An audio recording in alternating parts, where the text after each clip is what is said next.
Jawa pun ada, seluruh budaya Nusantara. Programa 4 Suara Budaya Banjar. Programa 4 hadir untuk Banua.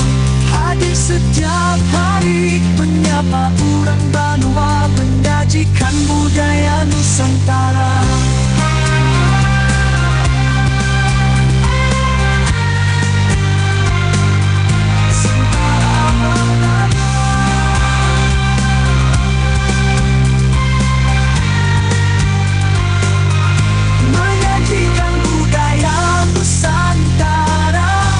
Ada budaya Banjar, budaya Jawa pun ada, seluruh budaya Nusantara.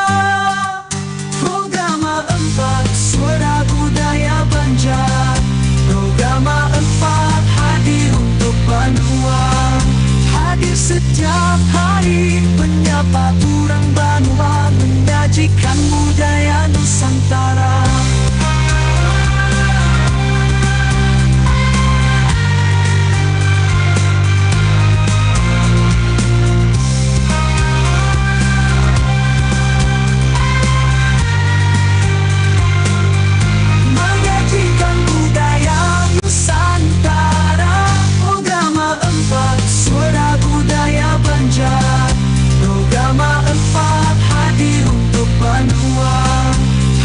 Setiap hari menyapa orang Banua, menyajikan budaya Nusantara.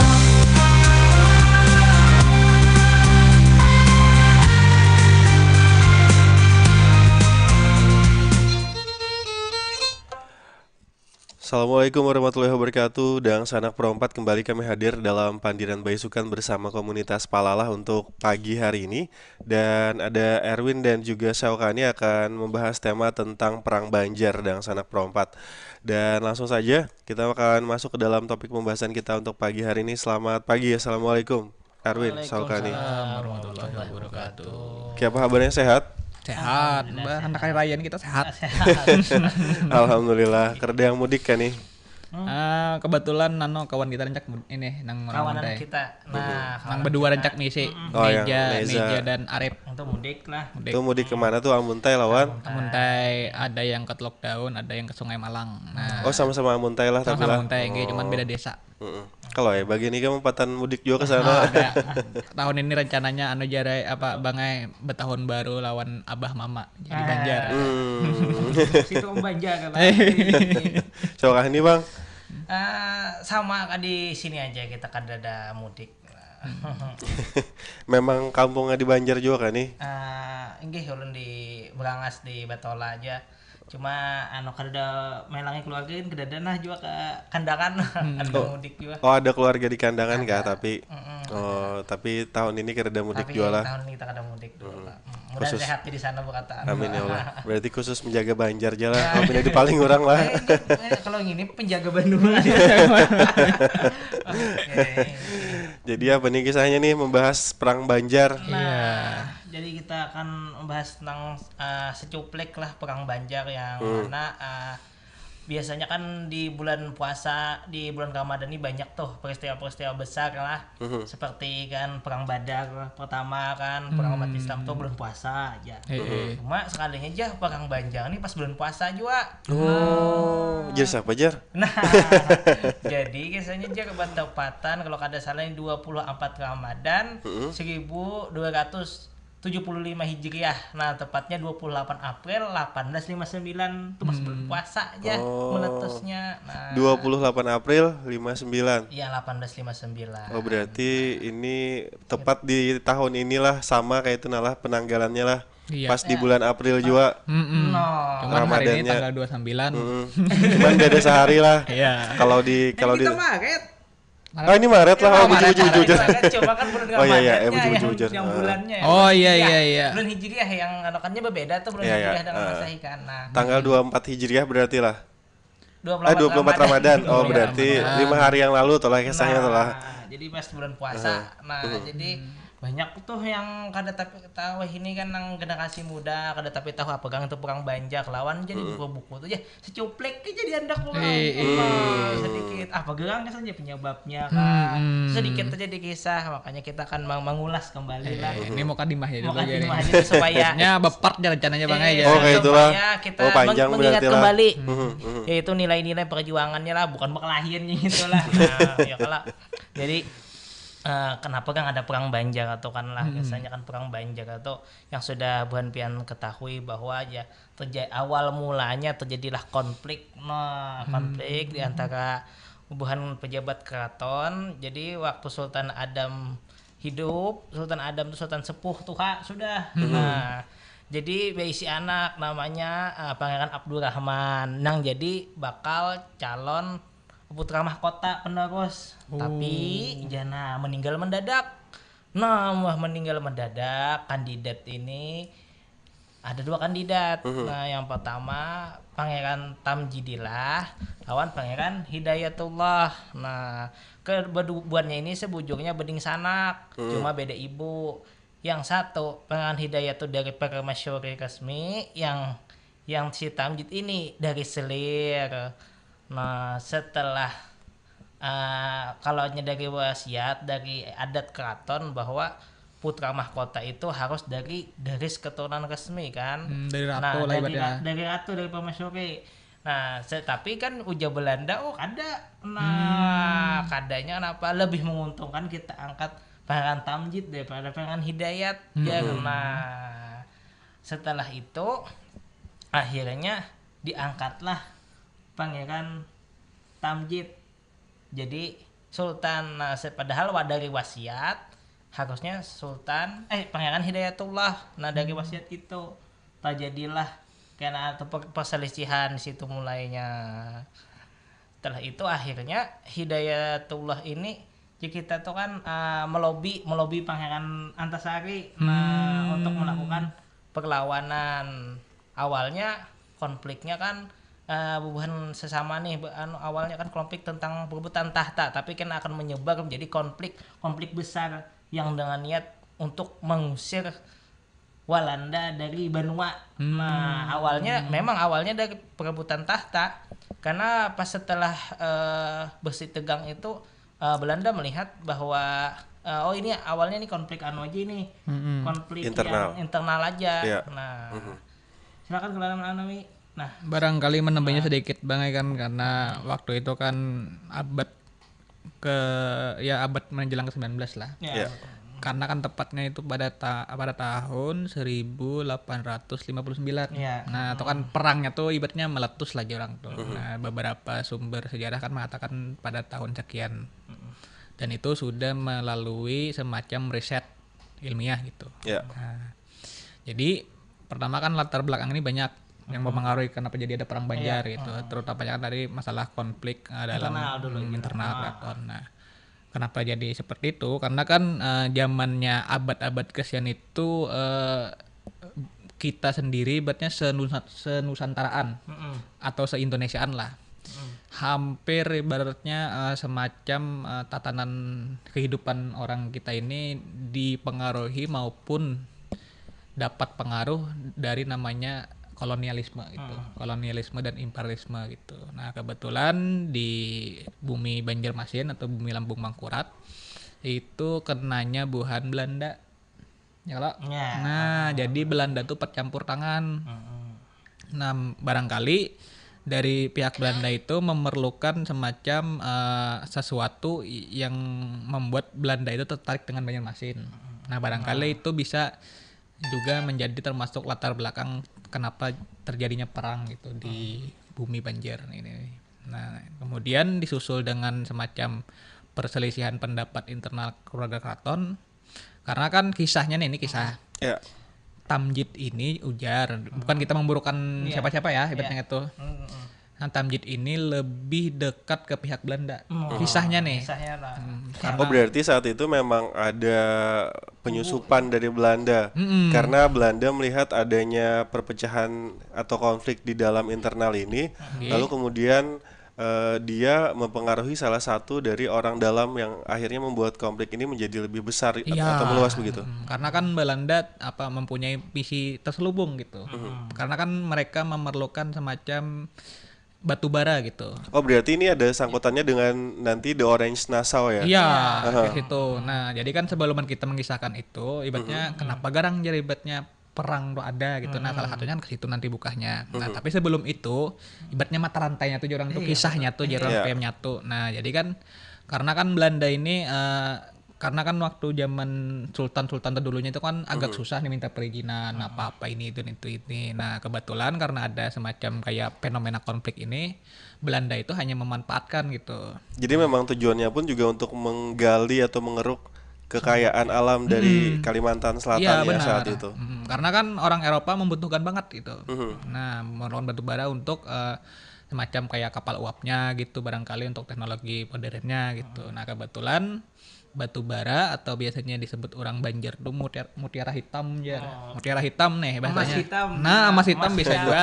Nah, jadi kebetulan Belanda ini dapatnya nih di Banjar ya yang di Pangaron tuh orang. Ya. Nah, karena Belanda tidak ada akses, tidak ada izin kan sulit nih Sultan kan Mbak. Kita nih kan kalau jauh dari sebelum perang Banjar kita tuh ada mengenal namanya konsep Dewa Raja Bang. Jadi semua nang apa yang ada dimiliki di dunia atau wilayah ini milik raja ya dan raja tuh semacam kayak ya bahasa kasarnya tuh dituhankan lah. Oke, jadi Ya, Tuhan di ibaratnya saat itu begitu ya. Saking dihormatinya oleh rakyat gitu. Jadi munnya sultan ataupun raja mempandir rakyatku kita harus A ya. A tuh Bang berarti. Itu jadi perintah ya. Karena munnya melanggar tuh paling kali kan kena tuah, ya kena tulah gitu. Kena tulah. Nah, soalnya kan mereka itu semacam mempercayai raja itu sebagai titisan dari anak dewa ataupun anak Tuhan gitu kisahnya nih. Nah, berangkat daripada itu, nah kemudian Belanda memanfaatkan fenomena yang perselisihan ini. Kemudian karena kedua kubu ini sebenarnya mencari pendukung, mencari backingan ya kita tuh. Ya. Nah, supaya aku nih kawajuan naik, nang ini kawajuan naik. Karena kebetulan kan sudah dikatakan oleh Datu tadi bahwasanya berdua tuh paling sanak, cuman beda ibu. Ya. Nah, tapi bukan berarti dalam konsep struktur politiknya Kesultanan Banjar itu tuh semacam kayak tidak ada pembeda gitu walaupun dia anak selir umpamanya atau anak persari, selagi dia punya backingan dan punya dukungan yang sangat kuat maka dia akan layak. Kisahnya nih.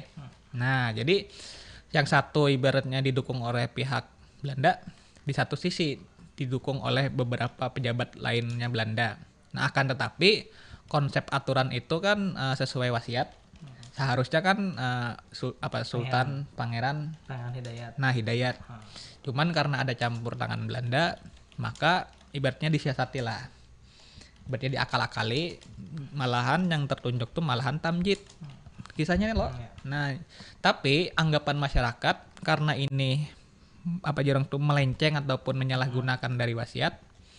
Nah, maka adalah semacam munculnya itu pemberontakan gitu. Karena masyarakat ini kan takut nih melanggar wasiat nang kayak raja-raja terdulu kalau pindah Ketulahan atau kayak ini kayak apa-apa misalnya kayak membawa malapetaka. Nah, maka mungkin barangkali menggunakan konsep itu masyarakat ini dan masyarakat mempunyai sentimental terhadap Pangeran Tamjid itu buruk gitu.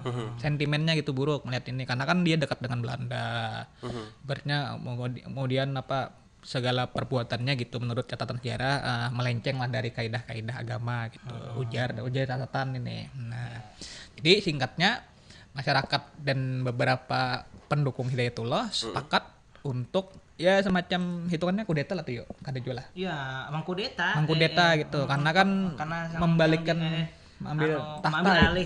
Ambil alih. Nah, karena konfliknya yang ibaratnya kalau diselesaikan dengan cara berdamai lambat laun menjadi konflik yang sangat besar gitu. Nah, karena melibatkan antara pertama orang Belanda, kemudian rakyat. Nah, rakyat nih bilang ada kalau ditagur, misalnya kan kan banyak nih rakyat nih. Ada yang kayak ini, ada yang kayak itu hebatnya.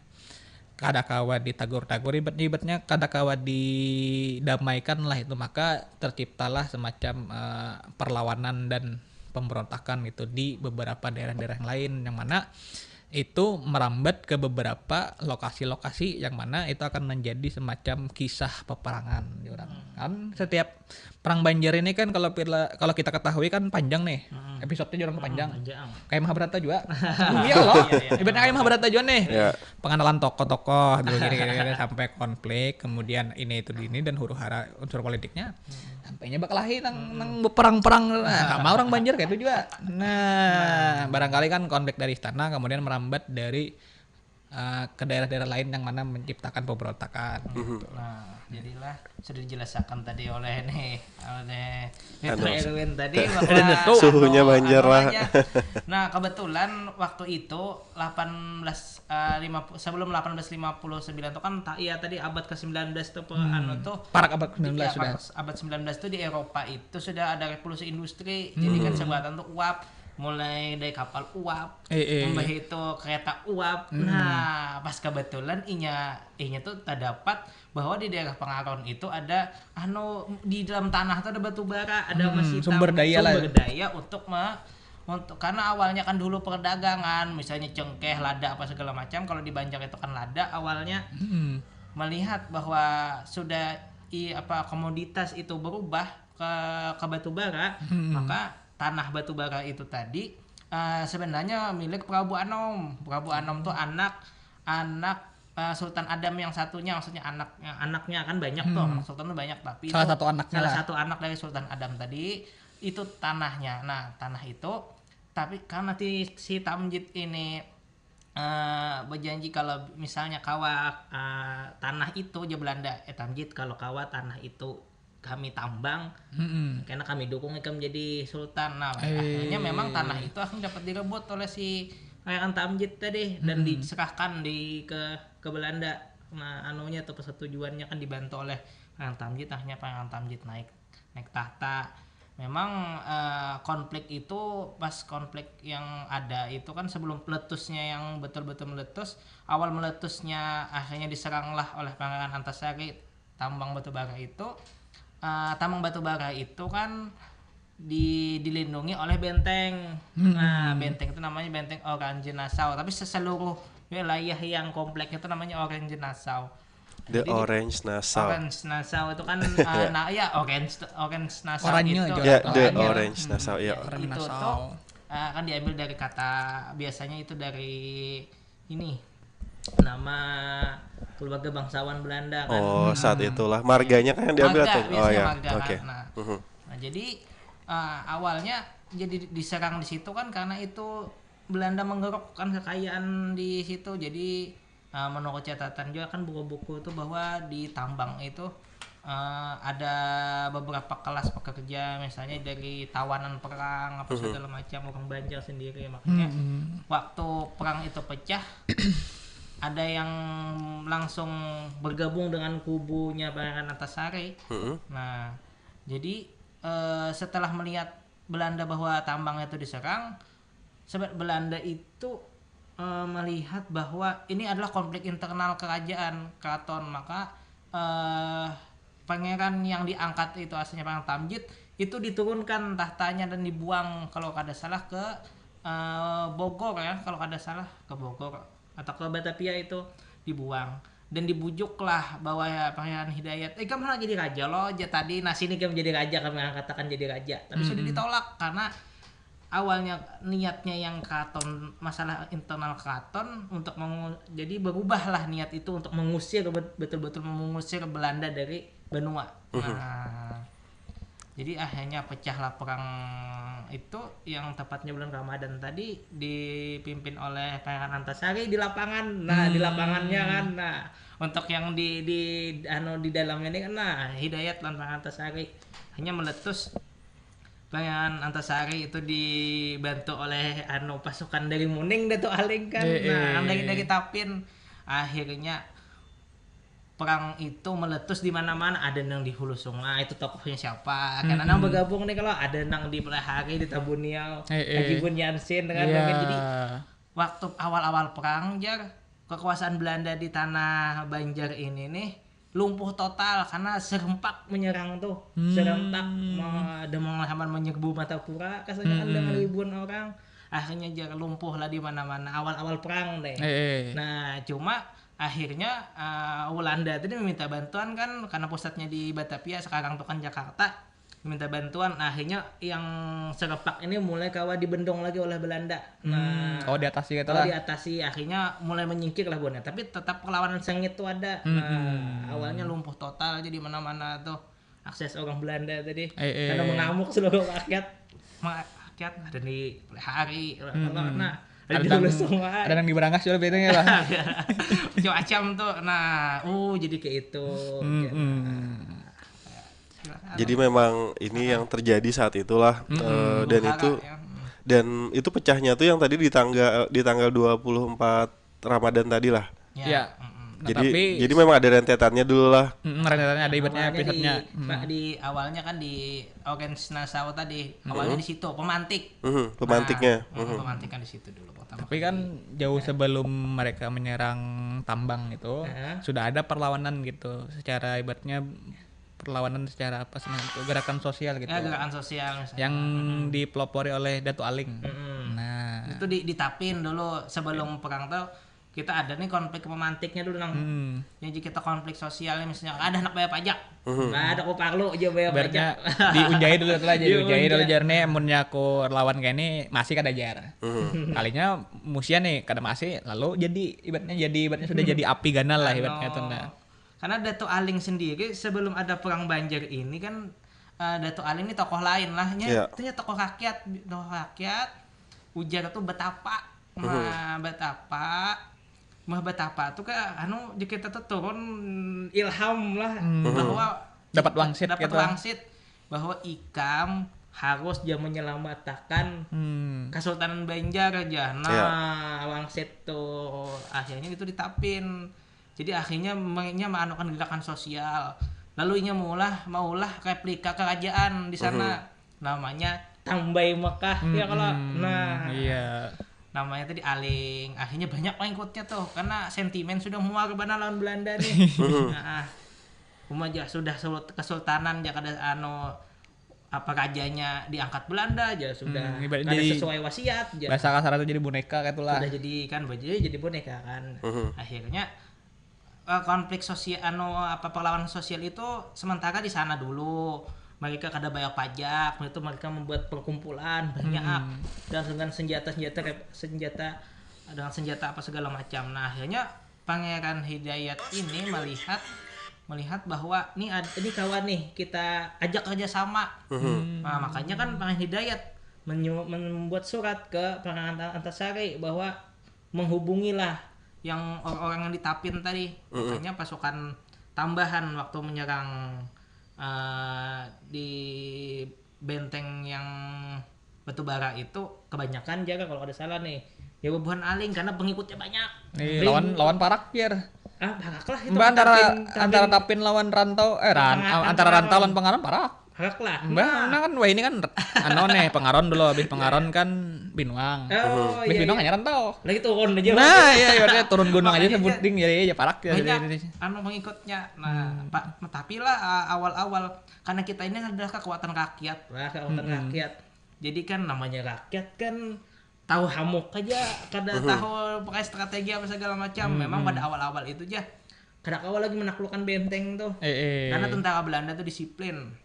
Arti disiplin tuh kan mau diserang orang tuh jangan panik tapi berpikir. Nah, makanya aja kesulitan awal-awal, tapi setelah beberapa pengepungan apa segala macam memang akhirnya itu dapat direbut. Ya tadi kan tersebarlah perlawanan lain di situ aja pemantiknya dulu. Dari kisah itu tuh lah. Ya dari kisah itu kan. Memang sebenarnya perang Banjar nih panjang gitu lah kisahnya. Ibaratnya beberapa daerah itu memiliki semacam cerita-ceritanya sendiri. Masing-masing. Ibaratnya tapi tidak lepas dari ibaratnya apa yang melatar belakangi terjadinya perang Banjar itu pertama konflik internal. Kemudian dari konflik internal itu menjadi semacam konflik eksternal jangan tuh. Nah, karena sebuting ulun dapat pahami nih. Orang Banjar itu saking ibaratnya mempunyai stigma gitu kepada orang Belanda itu. Karena orang Belanda ini kan dianggap orang kafir. Kebetulan kada beragama Islam. Ya kalau. Nah, kebetulan pulang siapa yang memusuhi orang kafir maka jihad kalau hitungan aja. Nah, jihad nih. Jadi mereka memakai semacam konsep jihad fisabilillah itu. Nah, dengan memperjuangkan hak dan kemaslahatan hidup mereka.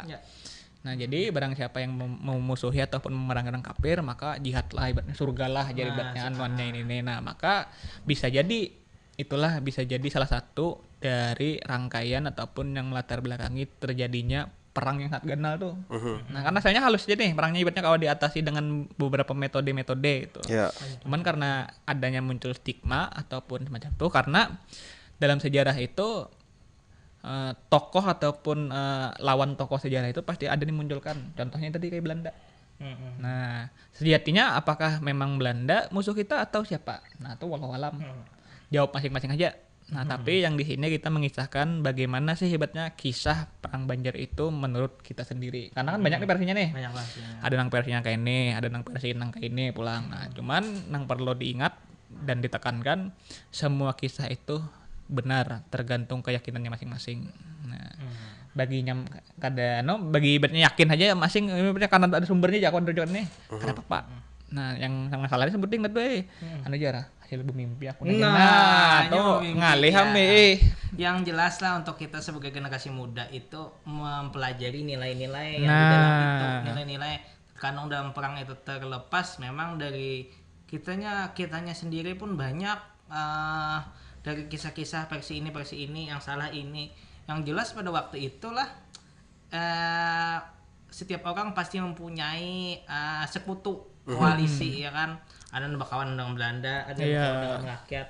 Jadi ada juga nang aku 4 pihak A aja, aku 4 pihak B kan. Aku ada 4 siapa-siapa, ya magun aku anu juga kakak itu aja ada juga kan itu kan. Nah, jadi statement Belanda ya memang kan ya non muslim jadi dan datang non muslim ini sendiri adalah mengerukkan kekayaan yang di sini, bukan aja yang nyaman. Lalu kan akhirnya statement di situ karena di situ Belanda pun juga enggak ini ada namanya kan penyebaran agama, cuma kan tidak terlalu ekstrim gitu tidak terlalu ekstrim kan. Makanya perang ini bisa dikatakan bahwa perang yang apabila agama kita dihina atau harta benda kita direbut. Nah, jadi perang ini muncul antara dua statement itu aja. Nya kan mana agama kita aja, tapi dia merebut hak kita. Maka juga diperangi. Nah, boleh aja gitu. Boleh kan, boleh. Dan semangatnya pun semangat jihad. Semangat jihad apabila aku mati, aku masuk surga. Nah, jadi dikatakan tadi kan setiap daerah punya pemimpin masing-masing, kayak di Penghulu Rasid itu di Muntai lah aja. Muntai tapi keluar lah masuk keluar. Nah, hulu sungai juga lah ya, supaya aman tuh hulu sungai juga. Nah, dahulu karena peta-peta dahulu tuh kan ada peta sekarang. Iya. Karena misalnya peta setelah akhirnya kan 1859 itu pecahnya Perang Banjar, 1860 itu langsung dihapus oleh Belanda, Kesultanan Banjar itu. Jadi Gajah Belanda yang pun sudah seberataan. Kutak-lukan modern sudah semuanya aja, tapi sepihak oleh Belanda. Tapi perlawanan akan muncul dengan anak cicit Pangeran Antasari itu kena. Walaupun perangnya tidak sebesar pada di awal, akhirnya secara bergerilya. Maka dari itu di Kalimantan sendiri itu kan ada 2 yang mengkolonialnya itu kan di Sabah Sarawak di atas itu kan Inggris kan, di bawah kan Belanda. Dan akhirnya Belanda membagi Kalimantan yang dijajahnya tuh menjadi 2 kan. Kalau nggak salah Kalimantan Borneo Barat dan Borneo Timur. Nah, itu akhirnya dibagi 2. Jadi ada 2. Karena kalau di Banjarmasin itu mulai Kaltim sampai Kaltim, Kalsel dan Kalteng itu pusatnya Belanda meletakkannya di Banjarmasin. Ya kan. Nah, sedangkan yang di kalau sekarang tuh Kalimantan Utara atau Kalimantan Barat itu kan di Kalimantan Barat itu saya lupa di mana yang pusat Belandanya kan. Jadi setiap adakah ya misalnya kesultanan itu yang masih berdiri, ya ada waktu Belanda asal patuh dengan Belanda. Kalau kita kan gak patuh. Muar ya. Panas sudah ini jalan. Nah, makanya itu. Dan ya pada akhirnya perlawanan akan terus berlanjut sampai nanti tokoh-tokoh itu kedadaan lagi. Kalau Pangeran Antasari kan ya kalau nggak salah 1862 Ya. itu dia meninggal karena sudah tua juga waktu itu. Nah, terus Cuman perlawanannya tetap lanjut lah. Pangeran Hidayat ditangkap. Mm-mm. Nah, jadi beratnya Pangeran Hidayat ditangkap dulu. Sampai itu baru ke puncak kepemimpinan perang itu ke Pangeran Antasari. Akhirnya Pangeran Antasari itu sendiri meninggal karena tua juga, dan dilanjutkan nanti oleh anak cucunya kan. Nah, dan lupa kita kan tangan kanan Pangeran Hidayatullah yang paling jagau. Banyak itu. kalau jar. Banyak. Yang namanya Idris yang disebut Demang Lehman. Oh, salah satunya lah. Salah satunya kan.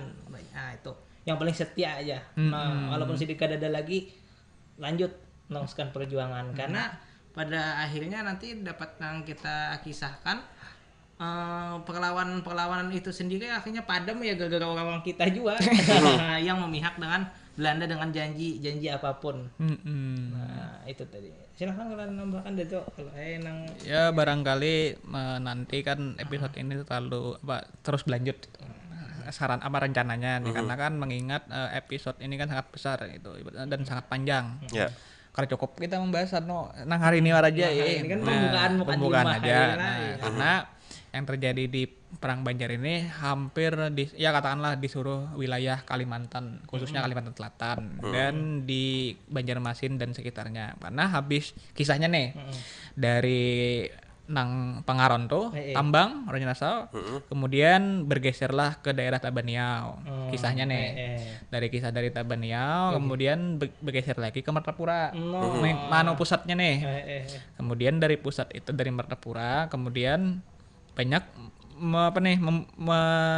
menimbulkan perlawanan karena kan habis tambang ataupun semacam Belanda itu sudah empat campur di kesultanan dalam tatanan kesultanan nih, maka Belanda ini semacam banyaklah membangun ataupun meningkatkan pertama keamanan, infrastruktur. Nah, makanya kan banyak tuh ada distrik karena kita aja orang ini. Nah, yang mana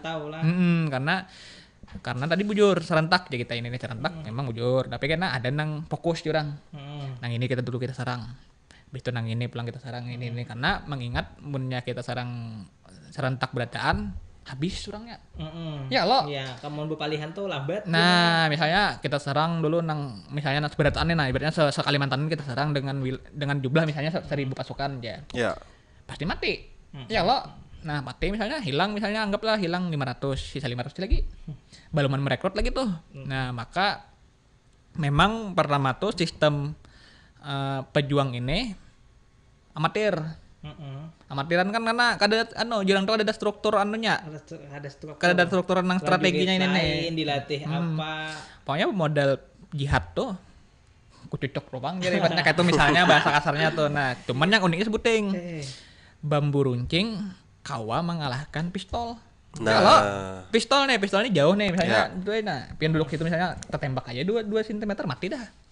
Bambu runcing punya kada berhadapan hanya mati. Umpamanya kayak itu dah.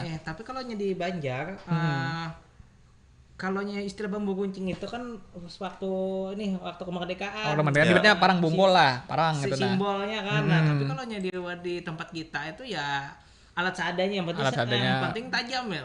Tombak, biasanya tombak. Keris, parang bungkul. Nah, parang nang banyak ya kisahnya ya. Parang nang banyak lah. Itu bang itu macam-macam tuh. Jadi di balik perang itu sendiri itu macam-macam kan.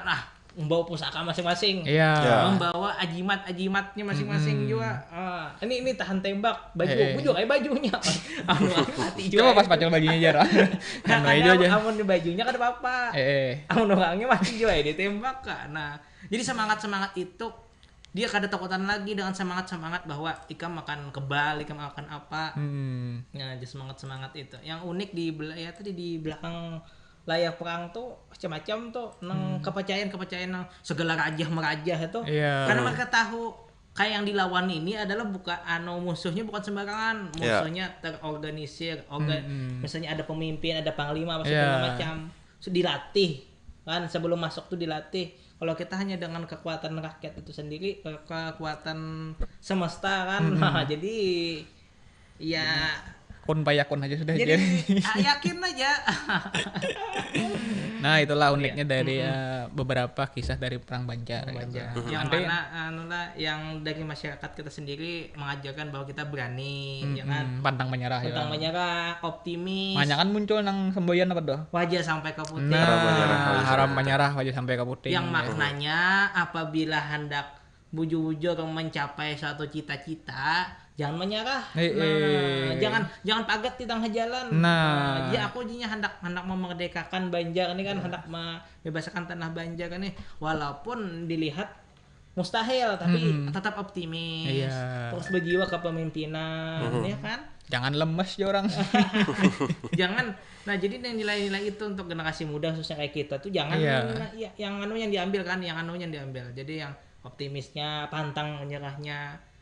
Yang jelas yang sampai sekarang dipakai orang-orang kita itu kan wajah sampai ke puting.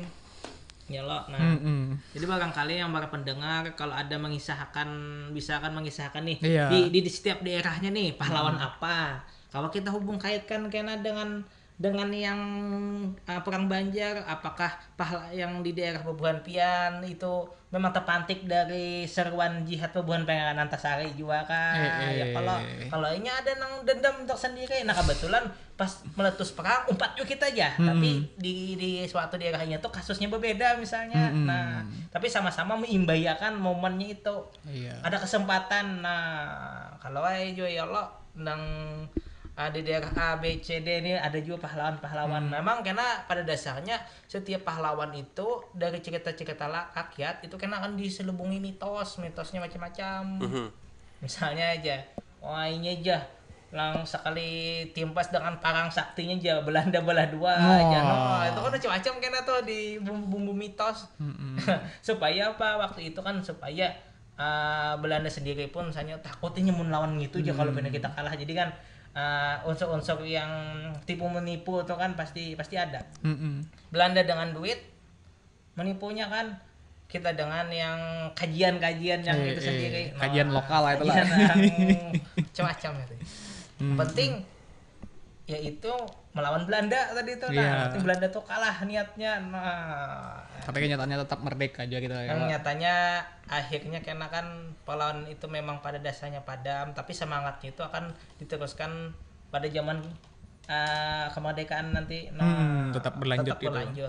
Dan uniknya karena munculnya salah satunya kan dari rakyat juga karena kan rakyat juga nanuannya nih. Tapi ada andil dari orang-orang Dayak lah karena nih dalam cerita ini untuk Pasti. perang Banjar ini. Pasti karena kan perang Banjar ini pertama kan yang terjadi kan di Martapura nih misalnya. Wilayah pusat lah. Nah, nanti kena merambat.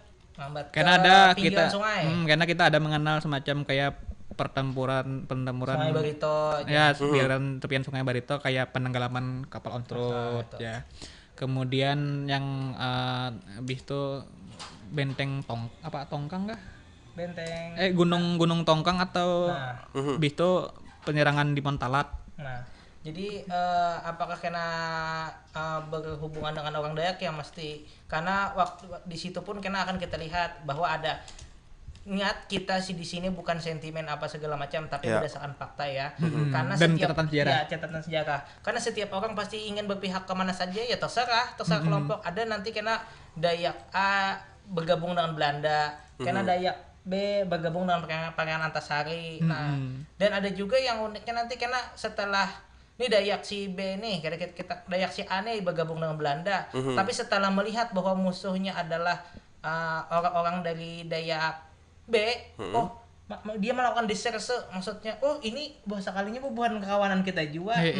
Sadar adalah sadarnya dia bukan bergabung tapi sadarkan dia berdiam diri kada melawan. Maksudnya kada ditugas akan menyerang berdiam maka. Itu nanti akan jadi konflik itu akan dibalut dengan cinta, dengan dibalut dengan drama, pasti dibalut dengan juga kebencian, balas dendam segala macam tuh konflik pasti tidak jauh dari unsur-unsur kayak itu, unsur kekeluargaan apa segala macam. Iya. Berarti kan akan jauh lebih menarik lah karena akan lebih lebih bervariasi kayak itulah. Pasti Orang-orang yang terlibat, habis itu bagaimana cara penyelesaian dan lain sebagainya.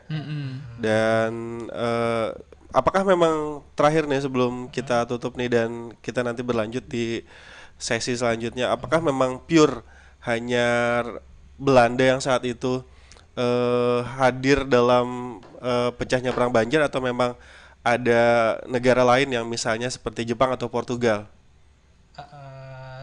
Sejauh ini untuk yang perang Banjar sendiri itu memang pure orang-orang Belanda.